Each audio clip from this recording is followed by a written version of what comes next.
रफ्तार एक ऐसा पैमाना जिसे ध्यान में रखकर हर यात्री रेलगाड़ी और इंजन को बनाया जाता है। एक ऐसा पैमाना जिसे ध्यान में रखकर यातायात की आधुनिकता को परखा जाता है। हमारे भारतीय रेलवेज के इतिहास में भी रफ्तार को बढ़ाने के लिए कई सारे प्रयोग किए गए और आज की चर्चा में हम उन्हीं प्रयोगों को विस्तार से जानने की कोशिश करेंगे। और इसी के साथ शुरू करते हैं आज की चर्चा को। जब रेलवे अपने शुरुआती दिनों में थी तब रेलगाड़ियों की रफ्तार 30 से 40 किलोमीटर प्रति घंटा हुआ करती थी, जो कि उस समय के अनुसार पर्याप्त थी। लेकिन जैसे जैसे रेलवे का विस्तार होने लगा वैसे वैसे रेलवे के मुखियाओं के मन में एक जगह से दूसरी जगह पर जल्दी पहुंचने की लालच भी बढ़ने लगी और इसी लालच के चलते उन्होंने रेलगाड़ियों की रफ्तार को बढ़ाने के विकल्पों की खोज शुरू कर दी। उस दौर में रेलगाड़ियों की रफ्तार को बढ़ाने का सबसे आसान उपाय था लोकोमोटिव और डिब्बों के आकार को बढ़ा देना। बड़े आकार के लोकोमोटिव ज्यादा भाप और प्रेशर बनाने में सक्षम थे और यही ज्यादा प्रेशर की भाप भारी से भारी वजन को एक अच्छी खासी रफ्तार पर खींचने में सक्षम थी और इसी के साथ बड़े रेल डिब्बों में ज्यादा सामान और ज्यादा यात्री भी आसानी से आ सकते थे। और इन्हीं कुछ बिंदुओं के चलते अब रेलवे में बड़े आकार की रेलगाड़ियां नजर आने लगी। इन बड़ी रेलगाड़ियों से पूर्वानुमान के अनुसार रेलगाड़ियों की रफ्तार निश्चित रूप से बढ़ी और अब रेलगाड़ियां अपनी 30 से 40 किलोमीटर प्रति घंटे की रफ्तार से आगे बढ़ती है और 50 से 60 किलोमीटर प्रति घंटे की रफ्तार से दौड़ने लगती है। लेकिन वो कहते हैं ना कि मनुष्य की इच्छाएं कभी पूरी नहीं होती, एक इच्छा पूरी होते ही दूसरी इच्छा तुरंत तैयार मिलती है। ऐसा ही कुछ रेलवे के साथ भी था और अब ये 50 से 60 किलोमीटर की गति भी रेलवे के लिए पर्याप्त नहीं थी। ज्यादा रफ्तार की चाह में रेलवे ने और विकल्पों को ढूंढना शुरू कर दिया, जिसका समाधान उन्हें पहियों के आकार के रूप में मिला।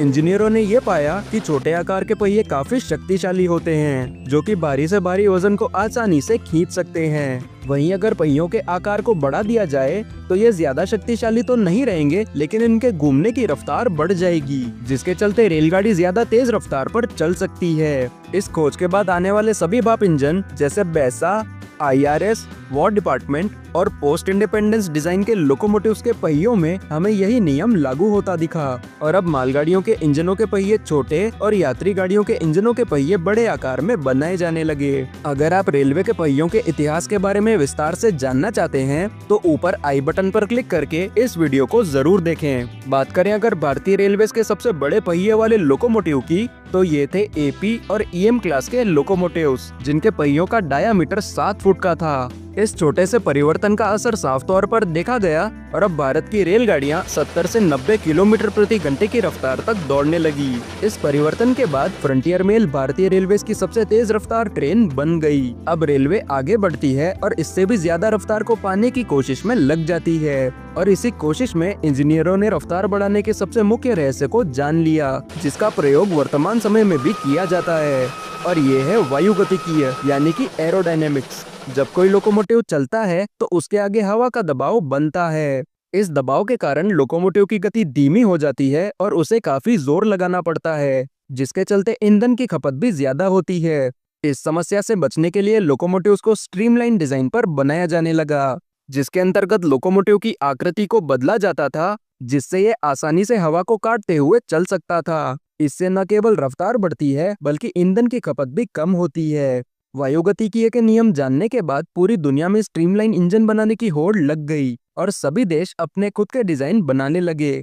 इस लहर का असर भारत पर भी पड़ा और भारत में भी स्ट्रीमलाइन डिजाइन के भाप इंजन देखे गए। भारत के पहले स्ट्रीमलाइन इंजन के बारे में जानकर आपको थोड़ा झटका जरूर लगेगा, क्योंकि ये चलाया गया था दार्जिलिंग हिमालयन रेलवेज के ट्रैक्स पर। साल 1942 में दार्जिलिंग हिमालयन रेलवेज के B क्लास के लोको नंबर 28 को स्ट्रीमलाइन लोकोमोटिव में बदल दिया गया। बात करें अगर इसके विवरण की, तो B क्लास के लोकोमोटिव के फ्रेम को 3 फुट लंबा किया गया और इसके कोयले के बंकर को हटाकर इसके पीछे एक टेंडर को लगा दिया गया, जिससे B क्लास का टैंक इंजन अब एक टेंडर लोकोमोटिव बन चुका था।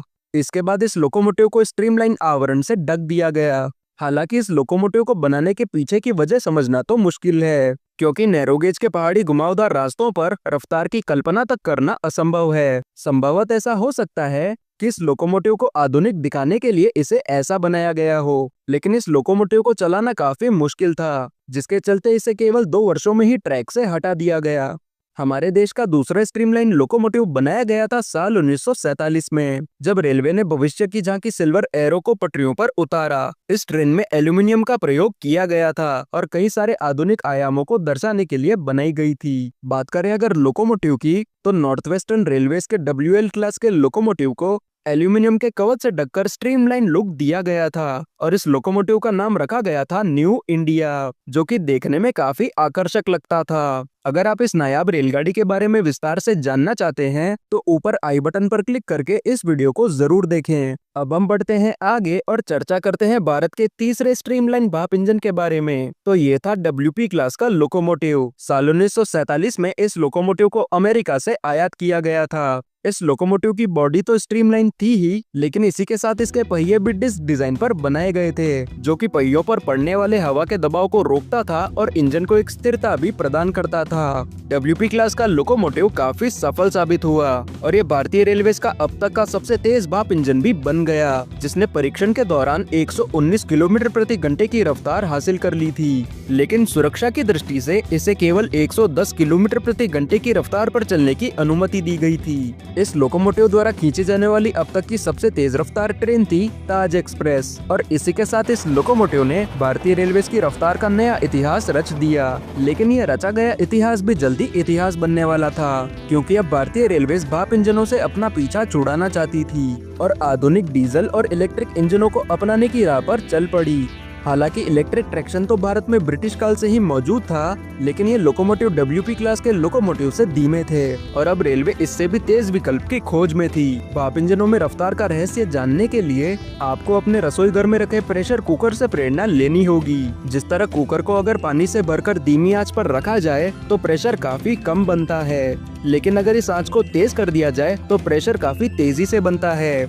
ऐसा ही कुछ भाप इंजन में भी होता है। जब इंजन की रफ्तार बढ़ानी होती है तो बॉयलर के प्रेशर को बढ़ाना भी जरूरी होता है। इस प्रेशर को बढ़ाने के लिए भट्टी की आंच को तेज किया जाता है और इस आंच को तेज रखने के लिए फायरमैन को लगातार भट्टी में कोयला झोंकना पड़ता है। कोई भी मनुष्य लगातार भट्टी में कोयला नहीं झोंक सकता और इसी कारण से भाप इंजन एक उचित रफ्तार को लगातार मेंटेन रखने में सक्षम नहीं थे। वहीं बात करें डीजल या इलेक्ट्रिक इंजन की, तो इसमें सारा दारोमदार मशीन का होता है और मनुष्य का काम केवल इन्हें कंट्रोल करना ही होता है। डीजल लोकोमोटिव में जहां डीजल इंजन द्वारा बिजली पैदा करके पहियों में लगी ट्रैक्शन मोटर को पावर दी जाती है, तो वहीं इलेक्ट्रिक इंजन में ट्रैक के ऊपर लगी तारों से बिजली लेकर ट्रैक्शन मोटर को चलाया जाता है। दोनों ही तकनीकों में पहियों की ट्रैक्शन मोटर को लगातार बिजली की आपूर्ति होती रहती है और इसी कारण से डीजल और इलेक्ट्रिक लोकोमोटिव लगातार एक ही रफ्तार पर आसानी से चल सकते हैं। इसी आधुनिक तकनीक ने 1960 के दशक में अमेरिका से आए दो डीजल लोकोमोटिव के रूप में भारतीय रेलवेज में कदम रखा, जिन्होंने रफ्तार की क्रांति ला दी। एक था अमेरिकन लोकोमोटिव कंपनी यानी कि एल्को का WDM-2 और दूसरा था जनरल मोटर्स इलेक्ट्रोमोटिव डीजल यानी GM EMD का WDM-4। इन दोनों इंजनों के आने के बाद से भारत की मेल और एक्सप्रेस रेलगाड़ियों को 105 किलोमीटर प्रति घंटे की रफ्तार से चलाया जाने लगा। लेकिन ये तो केवल झलक मात्र थी, क्योंकि आने वाले समय में ये दोनों इंजन अपनी वास्तविक रफ्तार रेलवे को दिखाने वाले थे और वो समय आया साल 1969 में, जब हावड़ा से दिल्ली के बीच भारत की पहली राजधानी एक्सप्रेस को शुरू किया गया, जिसे EMD के WDM-4 लोकोमोटिव द्वारा खींचा जाना था। बात करें अगर ट्रेन की, तो इसकी बोगी में कॉइल सस्पेंशन का प्रयोग किया गया था और पुरानी रेलगाड़ियों में बिजली बनाने के लिए अल्टरनेटर और बैटरी का प्रयोग किया जाता था, जिसमें अल्टरनेटर पहियों के साथ घूमकर बिजली पैदा करके उसे बैटरी में स्टोर करता था, जिससे पूरे कोच में बिजली की आपूर्ति हो जाया करती थी। लेकिन अल्टरनेटर और बैटरी का ये सेटअप डिब्बे को काफी भारी बना देता था और ट्रेन को पहियों के साथ साथ अल्टरनेटर को भी घुमाना पड़ता था। इन सभी कारणों के चलते लोकोमोटिव को ट्रेन खींचने के लिए काफी ज्यादा जोर लगाना पड़ता था और रेलगाड़ी अपनी पूरी रफ्तार पर नहीं दौड़ पाती थी। लेकिन वहीं राजधानी एक्सप्रेस में अल्टरनेटर और बैटरी के स्थान पर जनरेटर कार का प्रयोग किया गया था, जिस कारण से रेलगाड़ी का भार कम हुआ और अब लोकोमोटिव अपनी पूरी क्षमता से रेलगाड़ी को खींच सकता था। और इसके अलावा चूंकि ये ट्रेन पूरी तरह से वातानुकूलित थी, इसमें हवा का दबाव भी कम लगता था और इन सभी आधुनिक बदलावों का असर साफ तौर पर देखा गया और राजधानी एक्सप्रेस अपने इनॉग्रल रन वाले दिन ही 120 किलोमीटर प्रति घंटे की रफ्तार से दौड़ पड़ी। कुछ समय बाद इसकी रफ्तार को बढ़ाया गया और अब हावड़ा राजधानी WDM-4 लोकोमोटिव के साथ 130 किलोमीटर प्रति घंटे की रफ्तार को छू गई, जिसने भारतीय रेलवेज में रफ्तार का नया रिकॉर्ड बना दिया। इसी दौर में भारत की पुरानी प्रतिष्ठित रेलगाड़ियां जैसे grand trunk express, frontier mail और बॉम्बे हावड़ा मेल को WDM2 लोकोमोटिव की सौगात दे दी गई, जो इसे 110 किलोमीटर प्रति घंटे की रफ्तार पर खींचता था। साल 1972 में देश की दूसरी राजधानी एक्सप्रेस मुंबई से दिल्ली के बीच चलाई गई, जहां WDM2 लोकोमोटिव की वास्तविक रफ्तार निकल कर आई। इस लोकोमोटिव ने बॉम्बे राजधानी को 120 किलोमीटर प्रति घंटे की रफ्तार पर खींचा और इसी के साथ राजधानी एक्सप्रेस अब भारत की सबसे तेज रफ्तार रेलगाड़ी बन चुकी थी। अब रेलवे को WDM2 और WDM4 लोकोमोटिव के बीच तुलना करनी थी, जिसमें WDM4 लोकोमोटिव साफ तौर पर विजेता साबित हुआ। लेकिन इस लोकोमोटिव को बनाने वाली कंपनी यानी कि EMD ने अपनी टेक्नोलॉजी भारत के साथ साझा करने में साफ तौर पर इनकार कर दिया। वहीं दूसरी कंपनी यानी कि एल्को WDM2 लोकोमोटिव की टेक्नोलॉजी भारत को देने में राजी हो गई और अब भारत में ही WDM2 लोकोमोटिव बनाए जाने लगे। ब्रॉडगेज के ट्रैक्स पर WDM2 और मीटर गेज के ट्रैक्स पर YDM4 लोकोमोटिव एल्को के सबसे भरोसेमंद लोकोमोटिव साबित हुए। और तो और YDM4 लोकोमोटिव ने ये साबित भी कर दिया कि मीटर गेज ट्रेन भी काफी तेज रफ्तार से चल सकती है। ब्रॉडगेज पर राजधानी एक्सप्रेस और मीटर गेज पर पिंक सिटी एक्सप्रेस भारतीय रेलवे की सबसे तेज रफ्तार ट्रेन हुआ करती थी। समय अब आगे की ओर बढ़ रहा था और रेलवे अब अपनी रेलगाड़ियों की रफ्तार और भी ज्यादा बढ़ाना चाहती थी और अब रेलवे की रुचि इलेक्ट्रिक इंजनों की ओर बढ़ रही थी। हालांकि भारत में इलेक्ट्रिक इंजन तो पहले से मौजूद थे, लेकिन रफ्तार के मामले में ये काफी पीछे थे। उन दिनों नई आई WAM सीरीज के लोकोमोटिव, जिन्हें 140 किलोमीटर प्रति घंटे की रफ्तार पर टेस्ट किया गया था, उन्हें भी 100 किलोमीटर प्रति घंटे की रफ्तार पर रिस्ट्रिक्ट कर दिया गया था। और अब रेलवे ने इन्हीं पुराने इलेक्ट्रिक लोकोमोटिव को मॉडिफाई करके उन्हें बेहतर बनाने की योजना बनाई। इसके लिए उन्होंने भारतीय रेलवे के बूढ़े साधु कहे जाने वाले WAM4 लोकोमोटिव का चयन किया और उसकी बोगी को बदलकर इसमें WDM4 लोकोमोटिव की फ्लेक्सिकॉइल मार्क 1 बोगी को लगा दिया गया। इसी के साथ इसकी ट्रैक्शन मोटर को 2 सीरीज और 3 पैरेलल के सेट में लगाया गया और इसके गियर रेशो को भी बदला गया। लोकोमोटिव के पहियों और ट्रैक्शन मोटर में गियर की जोड़ी लगी होती है और इन गियर के ही कारण ट्रैक्शन मोटर पहियों को घुमा पाती है। इन गियरों के ऊपर लगे दांतों की संख्या के अनुपात को ही गियर रेशो कहा जाता है, जिसके कारण लोकोमोटिव की शक्ति व रफ्तार का निर्णय होता है। इस नए लोकोमोटिव का गियर रेशो था 58:21 और इसे एक स्ट्रीमलाइन ढांचे से ढक दिया गया था और ये लोकोमोटिव कहलाया WAP1, जिसने भारतीय रेलवे को रफ्तार की नई दिशा दे दी। इन नए इंजनों ने परीक्षण के दौरान 145 किलोमीटर प्रति घंटे की रफ्तार हासिल कर ली, लेकिन सुरक्षा की दृष्टि से इन्हें केवल 130 किलोमीटर प्रति घंटे पर ही रिस्ट्रिक्ट कर दिया गया था। इन इंजनों के सफल होते ही हावड़ा राजधानी से WDM4 लोकोमोटिव को हटाकर WAP1 लोकोमोटिव को लगा दिया गया। लेकिन भारतीय रेलवे के संशोधन यहाँ भी नहीं रुके। उन्होंने इस नए बने लोकोमोटिव में भी नए बदलाव किए और इसकी बोगी को बदलकर इसमें फ्लेक्सिकॉइल मार्क 2 बोगी लगा दी। पुरानी फ्लेक्सिकॉइल मार्क 1 बोगी जहां एक पूरे ब्लॉक को काटकर बनाई जाती थी, वही मार्क 2 बोगी अलग अलग छोटे छोटे पार्ट्स को असेंबल करके बनाई जाती थी और बाद में इन्हें वेल्डिंग द्वारा जोड़ दिया जाता था। इससे बोगी का वजन हल्का होता था और लोकोमोटिव ज्यादा तेज रफ्तार पर भी चल सकता था। नई बोगी लगाने के बाद जन्मे लोकोमोटिव का नाम था WAP3, जिसने परीक्षण के दौरान 160 किलोमीटर प्रति घंटे की रफ्तार हासिल कर ली, लेकिन सुरक्षा की दृष्टि से इसकी रफ्तार को भी रिस्ट्रिक्ट कर दिया गया था। इस नए लोकोमोटिव को उन दिनों नई शुरू हुई शताब्दी एक्सप्रेस में लगाया गया, जहां इसने इस ट्रेन को 140 किलोमीटर प्रति घंटे की रफ्तार से खींचा। ICF डिब्बों के साथ चलने वाली भारतीय रेलवे की ये अब तक की सबसे तेज ट्रेन है, लेकिन इसकी तेज रफ्तार होने के बावजूद इसमें कई सारी समस्या आने लगी। इंस्पेक्शन के दौरान मार्क 2 बोगी की वेल्डिंग में छोटी छोटी दरारें पाई गई, जो कि इसे एक असुरक्षित लोकोमोटिव बना रही थी और इसी के चलते इस लोकोमोटिव में फिर से मार्क 1 बोगी लगा दी गई और ये WAP3 लोकोमोटिव फिर से WAP1 लोकोमोटिव बन गया। WAP3 लोकोमोटिव भले ही सफल ना हुआ हो, लेकिन इसके बावजूद इसने भारतीय रेलवे में रफ्तार का नया रिकॉर्ड बना दिया। अब शुरू होता है 1990 का दशक, जब भारत की आबादी बढ़ रही थी और इसी के साथ रेलवे ट्रैक्स पर ट्रैफिक भी काफी ज्यादा बढ़ने लगा था। ज्यादा भीड़ को ध्यान में रखते हुए रेलवेज ने अपनी रेलगाड़ियों में ज्यादा डिब्बे लगा दिए, लेकिन पुराने WAP1 लोकोमोटिव ज्यादा डिब्बों को खींचने में सक्षम नहीं थे और इसी के कारण अब रेलवे को बिल्कुल नए लोकोमोटिव की तलाश थी, जो कि ज्यादा डिब्बों को खींचने के साथ साथ अच्छा एक्सेलरेशन भी दे पाए। और इसी दिशा में आगे बढ़ते हुए RDSO ने 2 लोकोमोटिव डिजाइन किए, जिनमें से एक डीजल और दूसरा इलेक्ट्रिक ट्रैक्शन पर चलने वाला था। इलेक्ट्रिक इंजन के लिए आरडीएसओ ने पुराने WAP-1 लोकोमोटिव में हिटाची की HS15250 मॉडल की मोटर लगाई और तैयार कर दिया WAP-4 लोकोमोटिव, जिसने परीक्षण के दौरान 169 किलोमीटर प्रति घंटे की रफ्तार हासिल कर ली। दूसरे लोकोमोटिव के लिए आरडीएसओ ने एल्को के WDM-3 लोकोमोटिव में कई बदलाव किए, जैसे लोकोमोटिव की दोनों तरफ कैबिन बनाना और लोकोमोटिव को स्ट्रीमलाइन कवच से ढकना। इसकी पारंपरिक बोगी की जगह पर फ्लेक्सी-कॉइल मार्क 4 बोगी को लगाना और इसी के साथ इसके गियर रेशो में भी बदलाव किया गया। इन सभी परिवर्तनों से तैयार हुए लोकोमोटिव का नाम था WDP-2, जिसे बाद में WDP-3A लोकोमोटिव कहा जाने लगा। इस लोकोमोटिव ने परीक्षण के दौरान 160 किलोमीटर प्रति घंटे की रफ्तार हासिल कर ली, जो कि इसे अब तक का सबसे तेज एल्को लोकोमोटिव बना देता है। लेकिन इस लोकोमोटिव में भी कई सारी समस्या आने लगी, जैसे रेडिएटर के पास ही कैबिन होने के कारण इसके कैबिन काफी ज्यादा गर्म हो जाते थे और लोको पायलट्स को लोकोमोटिव चलाने में काफी ज्यादा दिक्कतों का सामना करना पड़ता था। ये इतना ज्यादा गर्म हो जाया करता था कि लोको पायलट इसे टोस्टर कहकर पुकारा करते थे।